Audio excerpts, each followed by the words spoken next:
Հեռուստաալիքը դրա արդյունքում ամենաբարձր ռեյտինգ ունեցող հեռուստաալիքների թվում է։ Արտուր Խաչատրյան։ Պարոն Մխիթարյան, անկեղծ ցավում եմ, որ այս հարցի կառավարության կողմից դուք եք ներկայացնում, որովհետև ձեր ներկայացած բոլոր օրենսդրական նախաձեռնություններին մենք միշտ կողմ ենք քվեարկել, բայց իրականությունը սա է։ Գիտեք, հեղափոխությունից անմիջապես հետո դուք ձեր քաղաքական ուժը նաև ասում էր Արցախը, Հայաստանը եւ վերջ։ Այսօր ինչ ասում եք 18 թվականի մայիսին եւ անում, բայց հերթակապես կապ չունի նրա հետ, թե ինչ եք ասում եւ անում այսօր այս պահին։ Դուք ասում եք մենք որևէ հեռուստաընկերություն փակելու մտադրություն չունենք, սա լրիվ այլ բան է։ Ղազարյանը կարծում մի քիչ ավելի անկեղծ էր, ինքը սենց միանգամից հիշացրեց,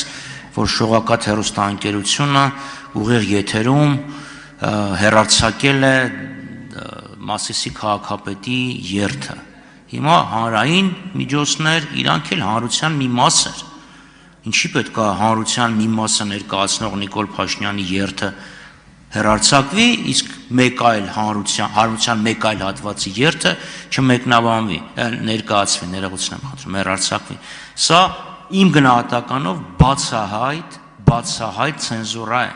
եւ կառավարությունը ինչպես է վերաբերվում այս ձևի հետին նպատակ ունեցող օրենսդրական նախաձեռնություններին։ Շնորհակալություն։ Պարոն Խաչատրյան, մեծ է գայթակղությունը իրականում մտնել այն դաշտ, որտեղ իհարկե տողատակով գովաբանեցիք իմ գլխավորած գերատեսչության աշխատանքը, բայց ես թերևս շարունակեմ ձեզ հիասթափեցնելու շարքը։ Ես լիարժեք կիսում եմ այն մոտեցումը, որ հոգևոր, մշակութային եւ կրթական բովանդակություն հեռարձակելու փոխարեն որևէ քաղաքական ցույց, քաղաքական բնույթի հաղորդաշարեր պիտի ցուցադրվեն։ Եթե ուզում են ցուցադրել, հեռարձակել, ապա ոչ հանրային միջոցների հաշվին կարող է հեռուստաալիքը շարունակել իր գործունեությունը, իսկ պետության կողմից ընդ որում ամեն օր ընդդիմադիր բովանդակությամբ կոնտենտ հեռարձակելով հանդերձ պատասխանատու ասում եմ, այն հիմնադրամը, որը մենք ստեղծել ենք, կարող է թիրախային ֆինանսավորում անել ցանկացած հեռուստաալիքի շողակաթից մինչև Երկիր մեդիա, H2-ից մինչև TV5։ Այսինքն այստեղ մենք նաև հիմնադրամը ստեղծելիս նաև չենք առաջնորդվելու որևէ պարագայում, ես որպես խորհրդի նախագահ եմ ասում, նաև համար 1 ամբիոնից, որևէ մեր սիմպաթիաներով կամ նախասիրություններով ցանկացած հեռուստաալիք բարձրորակ հանրօգուտ կոնտենտի համար ստանալու է պետական աջակցություն ֆինանսների տեսքով։ Արձագանք համեցեք։ Պարոն Մխիթարյան, գիտեք, եթե Ոչինչ։ Վայ Հայրապետյան, հազար ներողություն, պարոն Հայրապետյան, եթե լիցենզիայի պայմանների խախտում է տեղի ունեցել, ինձ հետաքրքիր է օրինակ կառավարությունը, համապատասխան մարմինները, որևէ դիտողություն, զգուշացում, առաջարկ, կոչով դիմել են շողակաթ հեռուստաընկերությանը շտկելու այն, ինչը որ ձեր կարծիքով հակասում է բուն հեռուստատեսության առաքելությանը։ Սենց միանգամից վերցնել ասել, այ տեսեք, սենց ինչ որ մի բան է եղել,